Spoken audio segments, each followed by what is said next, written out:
Long ago, after light brought the world into being, 12 guardians were chosen to watch over humanity. Each one carried the strength of a different animal, and with these gifts they kept people safe. As the light's creation thrived, the realm of darkness began to fade. In desperation, darkness unleashed spirits meant to ruin the balance. The 12 guardians stood together in one final struggle, giving up everything to protect the human world. Their victory came at a cost. The spirits were trapped in the hellmouth, but the guardians themselves lost their divine abilities and were left to live on as ordinary humans. In the present day, the story shifts to Tai San, once the leader of the 12, now living as the head of Angel Capital Group. Unlike ordinary lenders, his company deals only with criminals and outcasts. One of his current concerns is Zhou Yangsu, a prisoner who owes him money. Yangsu mocks Tai-san, saying he will pay only after he is free, and refuses to hand over his properties. Tai-san makes it clear he should not be underestimated before leaving. Later he instructs his associate Guidol to arrange Yangsu's bail. 일하면서 돈을 한 번도 못 받은 적이. Meanwhile, back at the firm, Mao Suk, Wan Sung, and Kang Ji begin chasing another lead that Guidol has passed along. 이리 출발하래. Okay. 가자. Elsewhere, Bang Wool and Doni run an oriental clinic. Doni puts effort into drawing in patients, but Bang Wool's harsh manner often drives them away. No matter how much he tries to promote the place, her approach unsettles clients. 치료 맞고 하세요. Elsewhere, Detective Marok reaches out to Tai-san, asking for a loan. Instead of using it for himself, he buys clothes for Mir, a woman with a shared past with Tai-san. A decade earlier, she walked away from him and built a quiet life as a museum teacher, guiding children through the legends of the 12 guardians. When Marok tries to offer her the clothes, she turns him away, fully aware of where the money came from. 이러한 데까지 오셔서 이러지 말라고 여러 번 말씀드렸잖아요. Mara quietly worries that Mir is pulling away from everyone because of a troubling dream she once had. She never explains what it was about, choosing instead to carry the burden alone. 쟤는 꿈에서 대체 뭘 봤길래 나한테 아주 숨기는 거야. That evening, Zhou Yangsu celebrates his freedom with his crew and girlfriend. The mood shifts when Tai-san calls saying he is on the way. Yangsu quickly instructs his men to take Tai-san out, but when Tai-san arrives, the fight ends almost instantly in his favor. He takes down Yangsu's men with ease, forcing Yangsu to back down and settle his debts on the spot. Shit. Across the city, Mao Suk, Wan Sung, and Kang Ji are working a gambling den case. The boss attempts to run, but Doni joins in, and the four overpower the entire gang. Before long, the money is collected, and the job is done. Okay. With Yangsu's payment secured, Tai-san visits Gyum-soon, a longtime friend. Their history goes back to her childhood, when Tai-san defended her family from cruel debt collectors. She now runs a tteokbokki stall, following her mother's footsteps. Though she has grown, Tai-san still treats her as if she were the young girl he once protected. 아저씨 가족까지 잃어가면서 희생했음. During their talk, Gyum-soon shows empathy for his sacrifices and the grief of losing his family. She reminds him that many people are thankful, even if he rarely hears it, and urges him not to lose hope. Tai-san offers her money, but she refuses. 그리고 지금은 악마들이 펜트는 세상다. An elderly man then steps in, upset that Tai-san addresses Gyum-soon informally. Tai-san recognizes him as Man-buk, who is shocked to see Tai-san unchanged by time. The reunion ends in a warm embrace. Meanwhile, at the station, Marok eats dinner while watching a news report. Archaeologists have found a cache of Paleolithic relics at a construction site, scheduled for study at the NRIC. But something about the objects baffles scientists. Their instruments show abnormal energy readings instead of normal patterns. The story shifts again to a desolate place, where a small group carries out a ritual. A man cuts his hand and presses it to a stone. The blood vanishes into the surface, and the group announces to their leader that they have located Ogui. Tai-san walks back into the company building and finds it empty. Inside his office, he opens the safe and carefully lays out bundles of cash. For a brief moment, the sight brings him comfort, but the feeling fades, and sadness takes over. Elsewhere, the dark spirits continue their desperate work. Their leader attempts a ritual, but cannot complete it. The others plead with him to stop before he destroys himself, but he refuses, saying time is slipping away. With fierce determination, he drives a knife through his hand and presses it against a stone. His blood seeps into the surface, stirring something long imprisoned. A burst of green light breaks through as the ground trembles. From the stone steps, a figure with glowing red eyes. He slowly unfurls his massive wings, filling the scene with their full, terrifying power. Tai-san sits alone with a drink, replaying Gumsun's words in his mind. His thoughts drift back to the Yoshin era when life was still bright. He and Mir once strolled happily through the market, only to witness thugs shaking down poor vendors for money. Tai-san told Mir to let him handle it, but she stepped in anyway, using her powers. With a sweep of her hand, she unleashed a strong wind that sent the men flying. The villagers saw everything. That night, vendors arrived at Tai-san's home, pretending to thank his family for their help. Instead, they drugged them and tried to kill Mir, believing her to be a monster who wanted to control them. Tai-san woke just in time to save her. From then on, his faith in humanity withered. He warned his family to keep their distance from people. Back in the present, the demons gather around Ogui, newly awakened. The High Priest of Darkness greets him, claiming they have searched for him for 1,000 years. Suspicious, Ogui grabs him by the collar, demanding proof. The priest admits his powers are gone, that he risked everything to free Ogui, and that only the demon can defeat Tai-san and Marok. Meanwhile, near the Han River, Malsuk, Doni, and Kanji prepare for their morning run. Doni lingers with a bowl of ramyun and ends up bickering with a dog, revealing he can hear animals' thoughts. The commotion nearly exposes them, but Malsuk and Kanji pull him away, reminding him that their kind must avoid humans. Elsewhere, Ogui wanders through the city, observing the new world. He nearly crosses paths with Mir. Though she senses something strange, she brushes it off and continues on, unaware he is watching from behind. That evening, most of the angels gather for dinner without Tai-san, Mir, or Marok. They celebrate Bangwul's birthday with playful teasing, sharing old photos and laughter.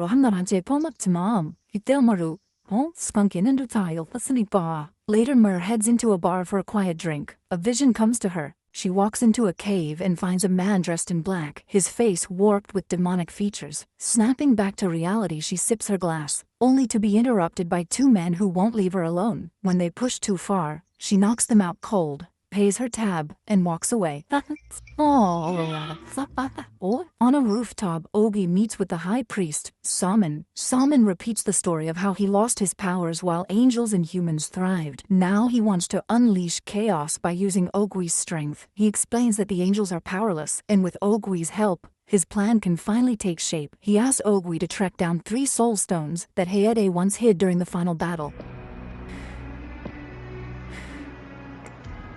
Because Ogui can still sense Hades' energy, he is the only one capable of finding them. Once the stones are gathered, their energy can be absorbed into the Dragon Soul, restoring Hades' full strength. The Dragon Soul is the source that governs power for both angels and demons. Saman tempts Ogui with a promise. If he helps, he will inherit Hades' abilities, while Saman gains immortality. Ogui, however, is not fooled. He warns Saman that if he tries to betray him, he will kill him without hesitation. The next day, the younger angels gather over fried chicken, laughing and relaxing. Still, a few express concern that Tai-san is pushing himself too hard. Meanwhile, Malsuk fumes over being left out when Tai-san went to handle the debt collectors known as the car masters. Tai-san succeeds in collecting the money, but afterward he realizes he is out of his depression medication. He quickly arranges a doctor's appointment to get a refill. At the clinic, Tai-san tells his doctor the medication isn't helping. He slips the man a bribe to secure a 2-month supply, then dozes off in the waiting room while the prescription is prepared. Elsewhere, Saman warns the other demons not to provoke Ogui until he recovers the 3 soul stones. A ritual begins, and several demons step through a wall of fire. Saman remains behind to complete the rite, but the moment they cross over, the angels' necklaces begin to glow. The young angels quickly connect with one another. Sung, Malsuk, Kanji, Doni, and Guidol gather while Marok promises to join them. Mir, caught up with her work, misses the signal entirely. Sung tries calling Tai-san, but he is asleep at his therapist's office and doesn't answer. The group debates whether to investigate, knowing that if the warning is real, they stand little chance against demons now that their powers are gone. Still, they decide to move. Zuzra Castle. The trail leads to Mir's office building. She is ambushed on her way out, and though she tries to defend herself, she is quickly overwhelmed. The others arrive but fare no better, each knocked down with ease. Watching from afar, Samin observes their struggle through the visions in his ritual bowl. Back at the company, Tai-san wakes and finds the building empty. In his office he notices the glow of his necklace. Bangwol also shows him hers, both shining as a sign of trouble. At the same time, Marok reaches the fight and sees the younger angels being beaten badly. High above, Ogui stands on a rooftop, his eyes burning a dangerous red. Malrock arrives just in time to join the fight, while Tai-san and Bangwol remain at headquarters, uneasy about the strange glow of their necklaces. At Mir's office parking lot, the angels are on the brink of defeat as the demons overwhelm them. Malrock steps in, wielding his sword stick to freeze the attackers and buy the others a chance to retreat. As the angels struggle back to their feet, Ogui and Samin watch the chaos unfold from afar, but the reprieve doesn't last. One demon breaks free from the ice and clamps his hands around Malrock's throat. The rest follow, pressing the assault. Dooney rushes in with a bike helmet, knocking the demon away and freeing Malrock. Once again, Malrock attempts to freeze them, but this time the demons begin dissolving in the mist. Before the last one vanishes, he channels his power to sense the presence behind the attack and is stunned to recognize Samin. He quickly hides his reaction and orders the angels to fall back. Wan Sung lingers, feeling the echo of a familiar spirit, but Malrock firmly sends him home. At the Tai-san building, Tai-san tries reaching the others by phone. Eventually they stumble in, battered and bruised. Bangwol tends to their wounds, while Malrock pulls Tai-san aside for a private talk. The rest amuse themselves at the clinic, but their antics nearly cost Guidol his life when he accidentally eats the wrong herbs. When Tai-san and Malrock return, Ganji asks if they've located the demons. Tai-san brushes her off, telling her to stay out of it. Frustrated, she presses about the sealed hellmouth and the loss of their powers. But Tai-san cuts her short again. This time, Ganji snaps back, insisting that protecting humans is their responsibility. Tai-san pushes back, saying their sacrifices have only brought suffering. He refuses to watch his people die for a race that doesn't appreciate them. Ganji reminds him they all share the same losses, but abandoning their duty is not the answer. Tai-san won't but Later that night, Malrock meets Wan Sheng for drinks. He tells him that Tai-san is too reserved to ask for help, but with leadership falling to him next, it's his responsibility to step forward. Convinced, Wan Sheng agrees to search for the demons. Tai-san unlocks a hidden compartment in his safe and finds himself lost in memories of the past, especially the moment he lost 4 of his fellow angels in battle. His reflection is cut short when Malrock arrives with grim news. Samin is alive and orchestrated the recent demon attack. He pleads with Tai-san to rethink his position and help humanity once more. 인간들 세상과 도우기 위해서야. 난 그거다 부질없어. Tai-san refuses. He insists that the angels have no powers left and that God has abandoned them. He won't risk losing what remains of his family for people who never repaid their sacrifices. As Malrock leaves, he spots Mir returning to the others and feels some relief. Meanwhile, Ganji seethes at Tai-san's indifference. More than any of them, she still believes in protecting humans and honoring their role as guardians. 그게 우리가 존재하는 이유잖아요. Tai-san later visits Gyum-soon and Monbuk. He offers them money to buy the Tailbaki stand, and even hands over tickets, urging them to leave the country for safety. Elsewhere, Wan Sheng begins his own search for the demons. He tricks Guidol into giving him a tracking device, but his efforts turn up little. Frustrated, he calls Malrock, who urges him to keep pushing forward. Malrock insists the responsibility lies with him. Back at work, Malrock is summoned to investigate a relic that has gone missing from the museum. At the Tyson building, Gum-soon and Manbuk meet with Tai-san and turn down his offer to buy them out. Gum-soon assures him she still trusts in him, just as her mother once did. To her, Tai-san is still the protector they need. 누구보다 아저씨가 잘 알잖아요. Meanwhile, Mir, Ganji, Guidol, and Malsok spend time at an orphanage with the children. But Mir is shaken when she experiences a vision of the angels dying in another battle. 이르야. What? Elsewhere, Ogui thinks back to Saman's words about the soul stones. In his hands, he clutches a stolen relic, likely one of the stones. As he grips it tightly, a red glow flares from his chest. 이거 똑똑히 봤어?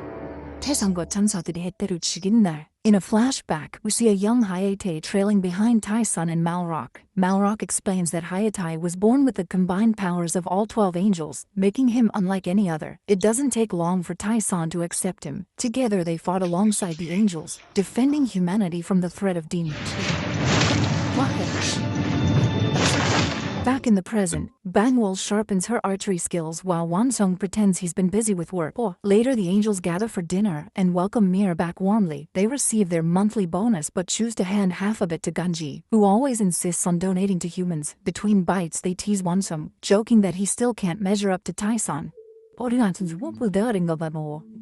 Meanwhile, Malrock finds Tai-san drunk and slumped in his office. Tai-san, shaken from another nightmare of the fallen angels, wakes with a start. Malrock uses the moment to update him on the return of Saman, the awakening of Ogui, and the missing soul stone. He warns Tai-san that Ogui must be kept away from Mir, and mentions that Wansung has been trying to track Saman. Tai-san finally agrees to share the truth with the others, but insists the exact location of the demons remain a secret between him and Malrock. Elsewhere, Ogui confronts Saman with the first soul stone in hand. This sparks another flashback, taking us to the day of the great battle. As chaos raged, Saman, gravely wounded, watched Tai-san strike down Hayatai. Before collapsing, he witnessed Hayatai hide the 3 soul stones. Ogui tracks the energy of the second soul stone and dispatches the evil spirits to recover it. At the same time, Wansung begins to sense Samin's whereabouts. Back at the Tyson building, Mir trains intensely with Malsuk. Unlike the others, she still retains her powers, though she cannot explain why. After their workout, they share snacks, and Malsuk carefully tries to ask about Mir's visions and why she disappeared before. Mir brushes off the questions, denying she ever saw anything and refusing to explain her absence. 그동안 네가 우릴 떠났었던 이유도 부서에서 뭔가 봤기 때문에 본 거 아니야? Malsuk lets it go, though she feels guilty for pressing. Mir, however, remains unsettled by the vision of the angels dying. Her fear grows because none of the others have powers anymore, and even Malrock's weakened abilities take a toll on his frail body. At the clinic, Bangwol gives Doni a rare supplement, designed to boost his strength in case of another demon attack. Malrock drops in briefly, mentioning he is quitting the force, and promises to explain more that evening. That's all they get. Later, Tai-san calls Mir aside. Without revealing Ogui's return, he subtly asks if she has met anyone unusual. He warns her that she was the demon's target and insists she remain inside the building. Mir is soon gripped by another vision of the faceless demon in the cave. Back at the dinner table, Malrock finally tells the others about Ogui and Saman. 당분간 너는 집 밖에 나가지 마. As night falls, Wansung follows the trail of energy and reaches the demon's location, only to be blocked by a powerful dark barrier. Meanwhile, Tai-san remembers Mir once pleading with him not to harm Ogui. Even then, he wanted revenge for the loss of their family. In that flashback, Ogui accused Tai-san of destroying his life. Now in the present, Tai-san worries deeply about protecting both his angelic family and Gamsun. 아직도 고통스러워. 제발. Wansung and Malrock meet with Tai-san to share what they've learned about the demons. Elsewhere, Samin plots with Ogui, ordering him to take the final soul stone from Mir. He assures Ogui that Tai-san will not be a problem. He knows the tiger's weakness. The next morning, the other angels discover that Malrock and Tai-san have already left. The two have gone to investigate the site where Wansung last saw the demons. Wansung keeps quiet, pretending not to know the truth. While scouting the area, Tai-san promises Malrock he will protect him no matter what happens. Meanwhile, Saman sets his plan in motion. He sends demons after Gamsun and Monbok, hoping to draw the angels away and leave Mir unguarded. The trap works. The angels' necklaces light up, and they rush to Gamsun's side. Malrock and Tai-san arrive first, finding Manbok on the ground while Gumsun flees into a train station restroom for safety. By the time Taisan reaches her, she is badly injured, bleeding heavily from her arm. Taisan fights through the demons while Malrock helps Gumsun escape, but more attackers close in. The rest of the angels arrive just in time to support them. Malsuk and Doni volunteer to hold the demons back, while the others try to get Gumsun out.